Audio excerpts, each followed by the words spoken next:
Invasion USA, action-packed movie from 1985, where terrorists invade the US to dish out chaos and carnage. Thankfully, the god among men known as Chuck Norris jumps into action to save the day. Where armed with his mullet and beard and his badass action antics, he ain't going to negotiate with these terrorists, they're going to have to negotiate with him.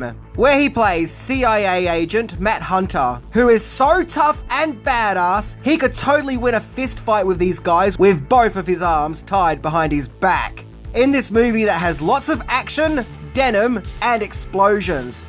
A true testosterone-fueled romp of its time. Yeah! Oh, the smell of it. I actually met Chuck Norris once. As you can see here, he is shaking my hand. And I was actually really lucky because that handshake only broke my wrist in 5 places. On a serious note, he was actually a really kind gentleman and he had that big smile on his face the whole time. So yeah, he was a really nice guy. So with that, 10 things that you didn't know. Except for Chuck Norris. He knows everything. Let's check it out.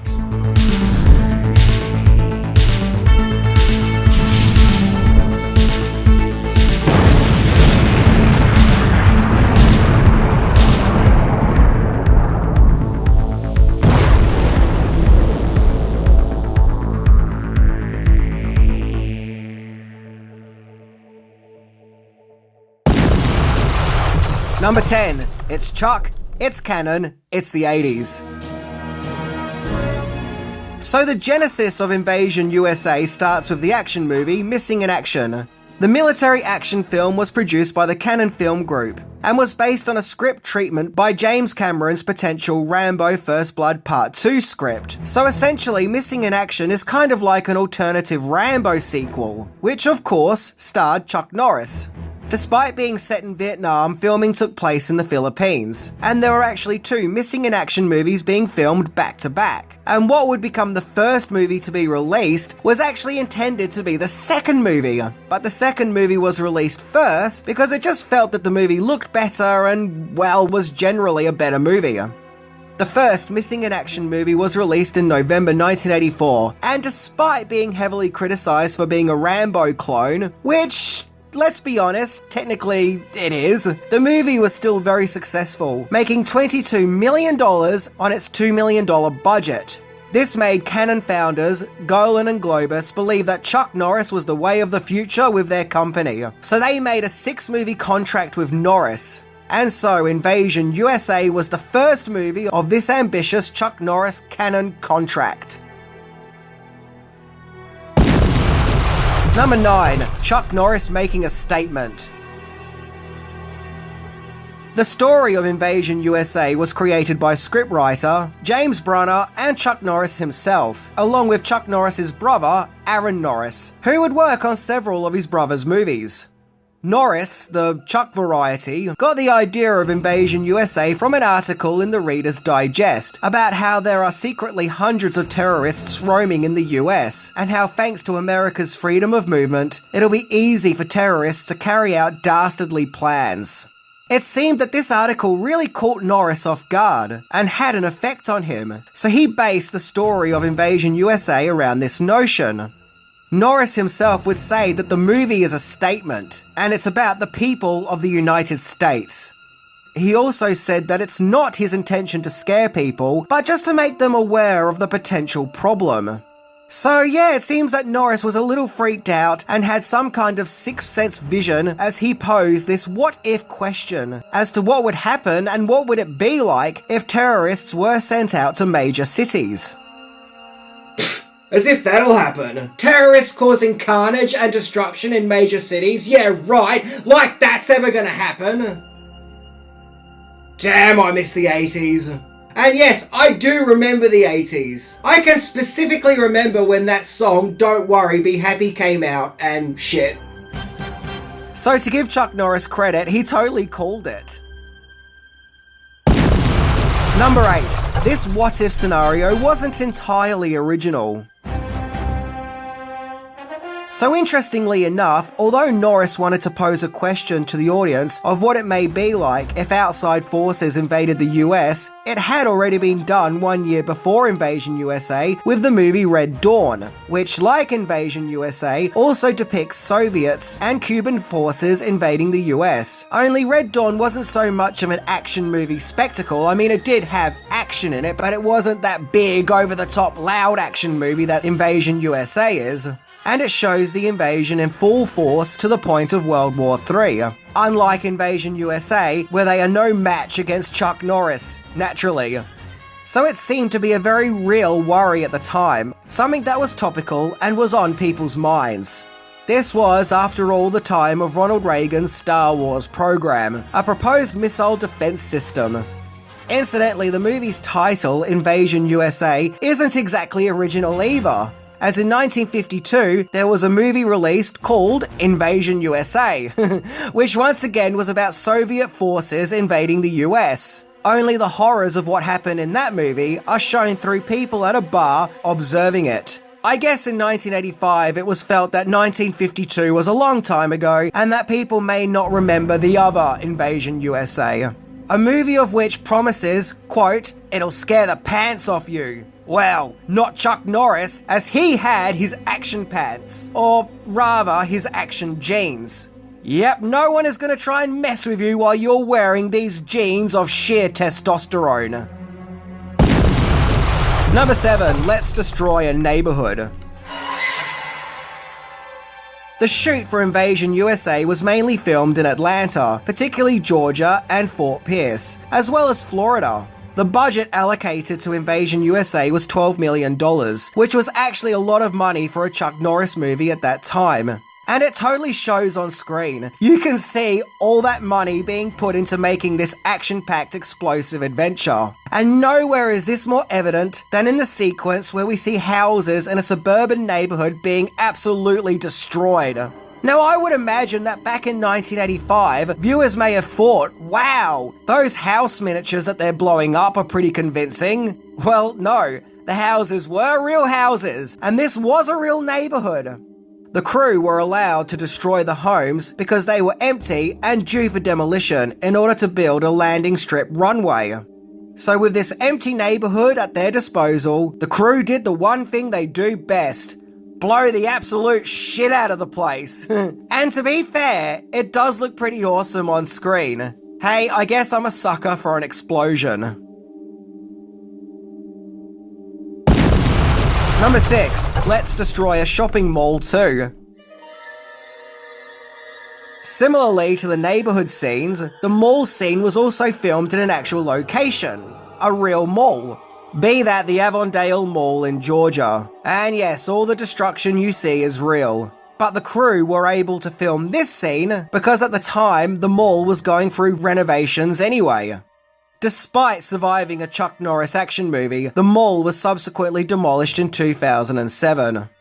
Also in the movie, there's a scene where a military helicopter dumps leaflets onto the town, informing the residents of a mandatory curfew due to the terrorists. Well, there was a screw-up with the prop department, as blank pieces of paper were meant to be used for that scene. But instead, leaflets that were created for close-ups were used instead. And so because of this, the residents of a real town in Atlanta found all these leaflets, which put the residents into a panic, thinking there was some kind of emergency going on and they had to go into a lockdown curfew.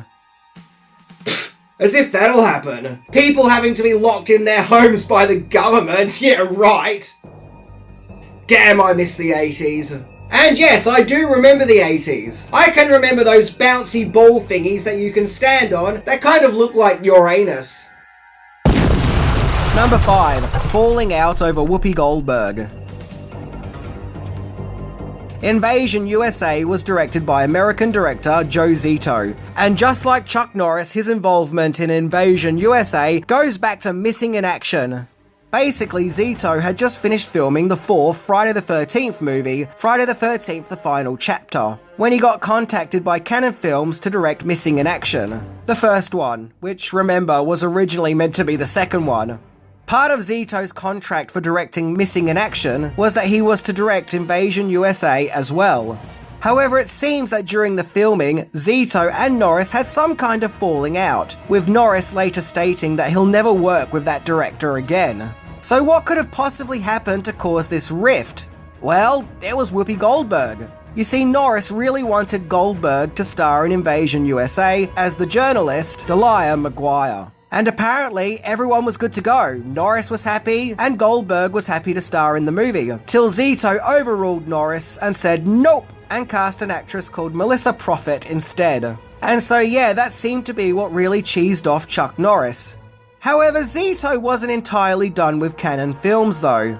A few years later, he started to work on the planned Spider-Man movie, and was to be that movie's director until that movie's production and Cannon Films in general went kaput. Number 4. Curious alternative titles. So we all know the infamous poster of Invasion USA, with Chuck Norris and his clear-cut love for denim looking mean and badass, with American landmarks and army behind him, letting us know that Chuck Norris is fighting for America today. Awesome! Now, there were variants of this poster. For example, in France, they slightly modified Norris's face to give him a bit of a cheeky smile, and other posters used a more comic book jovial font for the movie's title, as well as different artwork. However, we then get to parts of the world which gave Invasion USA alternative titles.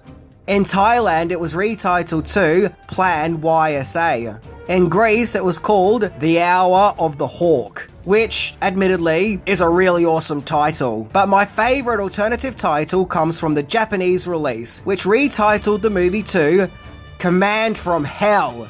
Heck yeah! Where has this title been all my life?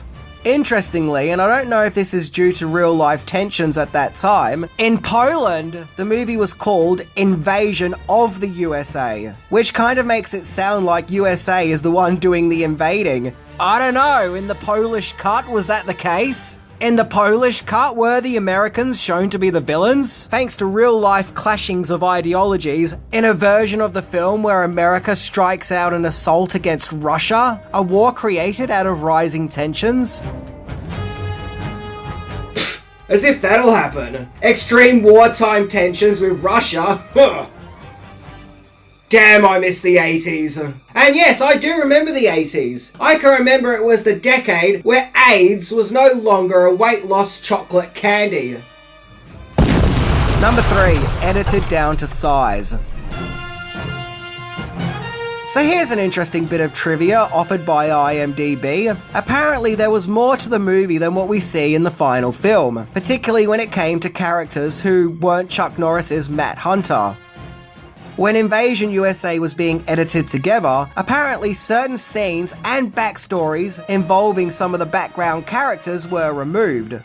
This was done to put the focus solely on Chuck Norris and the action, and that this was a move done by Cannon Films themselves, with editor Daniel Lowenthal feeling that the action-packed Cannon cut of the movie feels more episodic, and is just a series of explosions and action scenes. However, if you feel compelled to learn more about the scenes and characters that were removed, well then the Invasion USA novelization has you covered. Yeah, there was an Invasion USA novelization, and wow, just get a load of the glorious book cover.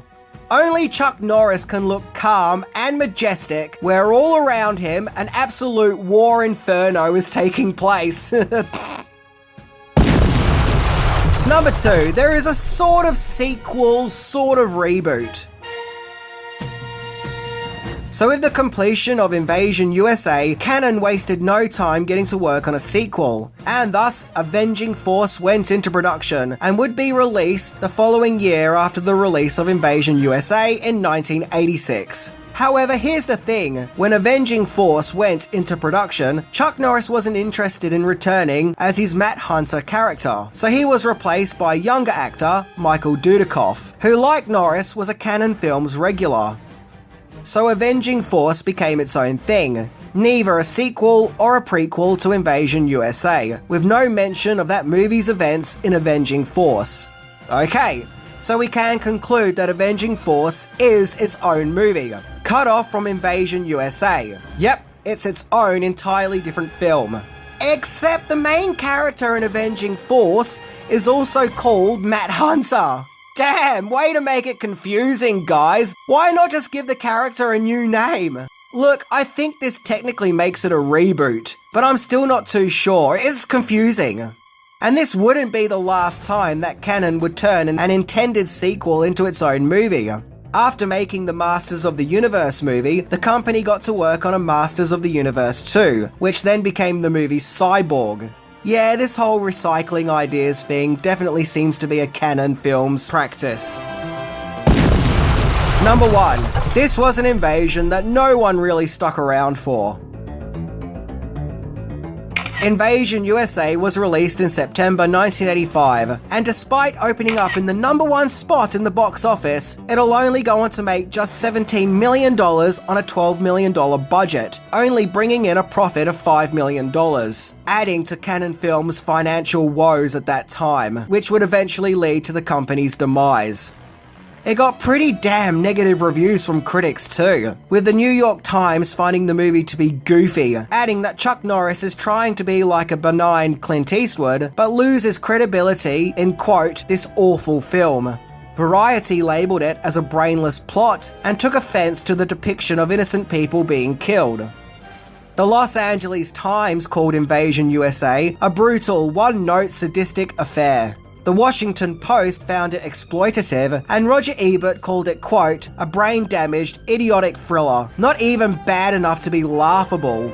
Now, I would say these critics are very brave to go dissing Chuck Norris's movie like that. I mean, you don't go dissing Chuck Norris, especially if you like having your kneecaps in the middle of your legs. But even Norris himself was critical of the movie, by saying that Invasion USA was just too much. However, the movie did find more success on home video, where according to IMDb, it would become MGM's second highest earning home video title after Gone with the Wind, which it held on to till 2007. Look, it's just a dumb, loud action movie. It's just meant to be a fun romp. Chuck Norris isn't there to be a modern-day Orson Welles or Laurence Olivier. He's just there to look mean and tough and say the one-liners and get involved in the badass action scenes, which he does. Really, the movie is a comic book. So if you look at Invasion USA as a switch your brain off at the door kind of film and just have fun with all the explosive and very impressive action set pieces, then I think that you'll find that the movie is lots of fun. I guess you can say that Invasion USA is kind of like Rambo. The action-packed sequels of Rambo, that is. If Rambo was in a populated neighborhood and wore lots of denim and was Chuck Norris. So let's celebrate the badassery that is Chuck Norris by going back and giving Invasion USA another viewing. Anyway, I'm Minty. And never forget that time Chuck Norris threw a grenade and it killed 50 people and then it went off. I got that joke online. See ya!